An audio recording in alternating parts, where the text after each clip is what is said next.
केवल आपके संकल्प से होता है।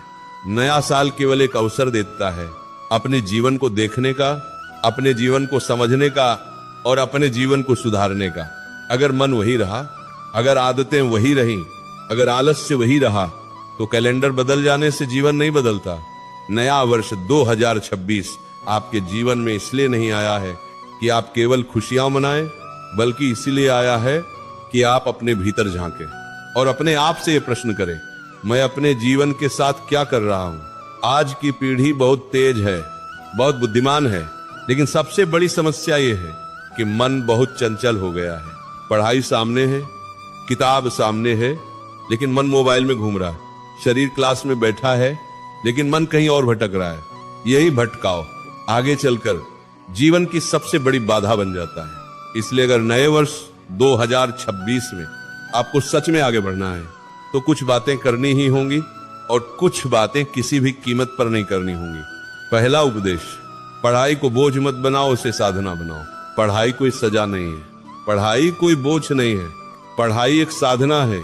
जैसे कोई भक्त पूरे प्रेम और श्रद्धा से भगवान की पूजा करता है, वैसे ही विद्यार्थी को अपनी पढ़ाई को पूजा बनाना चाहिए। जब आप ये सोचकर पढ़ते हैं मुझे नंबर लाने हैं, तो मन जल्दी थक जाता है, लेकिन जब आप ये सोचकर पढ़ते हैं मुझे समझना है, तो पढ़ाई आनंद देने लगती है। नए वर्ष 2026 में ये संकल्प लो, मैं पढ़ूंगा समझने के लिए, रटने के लिए नहीं। जो पढ़ाई केवल परीक्षा तक सीमित होती है वह जीवन में साथ नहीं देती, लेकिन जो पढ़ाई समझ और श्रद्धा से की जाती है, वही पढ़ाई जीवन की दिशा बदल देती है। दूसरा उपदेश, तुलना करना बंद करो। आज के बच्चों की सबसे बड़ी बीमारी है तुलना।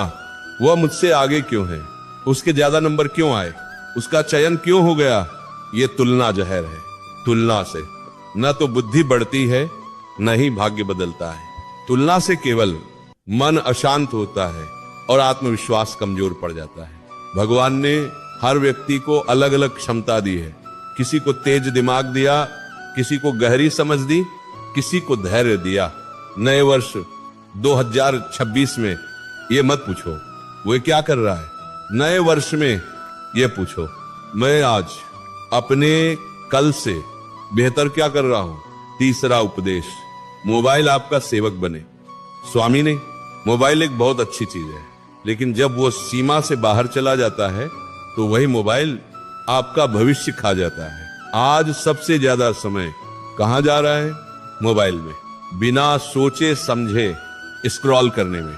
याद रखना, जो चीज आपका समय खा रही है वही चीज आपका जीवन खा रही है। नए वर्ष 2026 में ये नियम बनाओ, पढ़ाई के समय मोबाइल दूर रहेगा, सोने से पहले मोबाइल बंद रहेगा, सुबह उठते ही मोबाइल नहीं देखूंगा। मोबाइल को इस्तेमाल करो, लेकिन मोबाइल को अपनी आदत मत बनने दो। चौथा उपदेश, सुबह का समय ब्रह्म मुहूर्त है, इसे मत गवाओ। जो विद्यार्थी सुबह जीत लेता है वह दिन जीत लेता है, और जो दिन जीत लेता है वही जीवन जीतता है। सुबह का समय सबसे पवित्र होता है, उस समय मन शांत होता है और स्मरण शक्ति सबसे तेज होती है। नए वर्ष 2026 में ये अभ्यास करो। सुबह जल्दी उठो, मोबाइल से पहले किताब देखो, प्रभु का स्मरण करो, थोड़ी देर मौन में बैठो। याद रखना, सुबह जो विचार मन में डालते हो वही विचार पूरा दिन चलाते हैं। पांचवा उपदेश,